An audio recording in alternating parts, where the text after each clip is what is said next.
Alec Baldwin, SNL should get someone else to play Trump.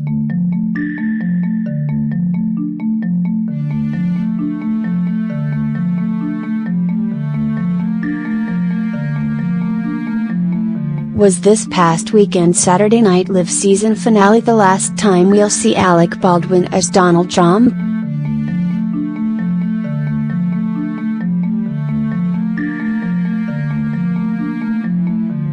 The parody of The Sopranos, which like the series finale of that show ended in a hard cut to black, would be a fitting end to Baldwin's Emmy Award-winning run as Trump.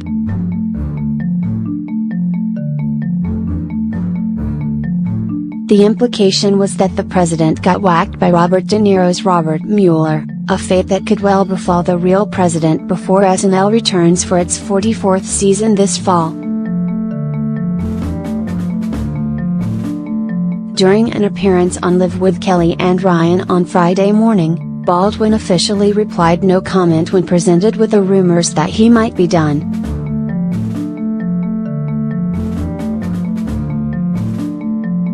But pressed to go further than that, he seemed to admit that it could be the case.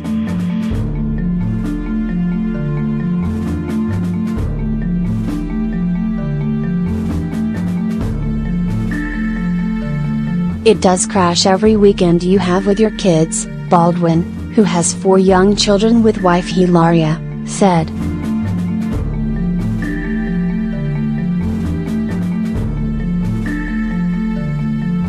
I enjoy doing it, but what's going to happen in the future? I don't know where I'm going to working, where I'm going to be.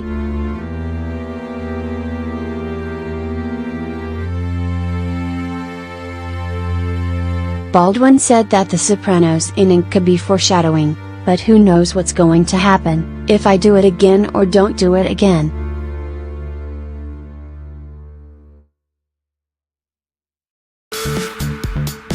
Then he added a telling statement: they should get somebody who can do it all the time.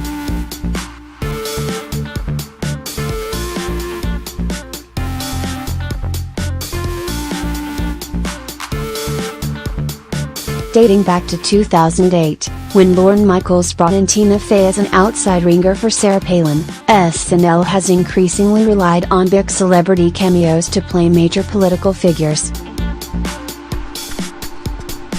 It has been a boon for the show, with audiences going nuts over Baldwin as Trump or Larry David as Bernie Sanders.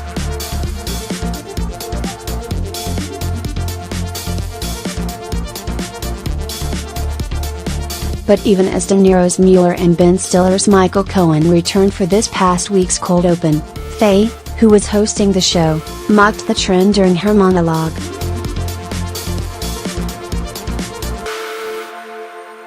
Taking questions from an audience filled with stars like Jerry Seinfeld, Chris Rock, Anne Hathaway and more, Fey acknowledged ironically that yes, it does hurt the show a little bit to have too many celebrity cameos because it means the full-time cast members don't have a chance to grow. That was certainly true for former cast member Jen Killam, who played Trump during the early GOP primaries, only to be replaced first by SNL alum Darrell Hammond and then by Baldwin once the general election began.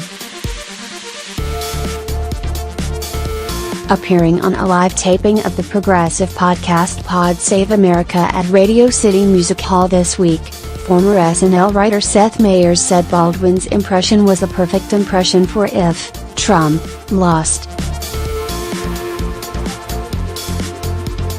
In other words, it was never meant to go on this long.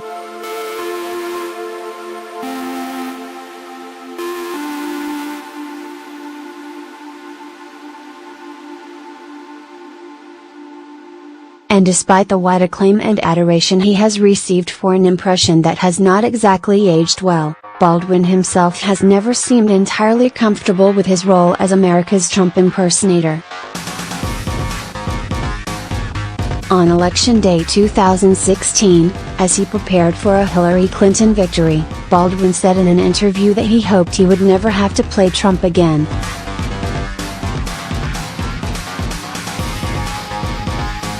A year and a half later, he's still at it, despite publicly worrying that he is making the president too cuddly and arguing that celebrities who oppose Trump should do more than just lampoon him. After a rocky and somewhat problematic preview episode this spring, Baldwin's new long-form interview show on ABC is set to have its official premiere in September, just before SNL comes back on the air. Assuming Trump is still in the Oval Office then, perhaps he will finally choose to step aside and give someone else a chance to define this next chapter on SNL.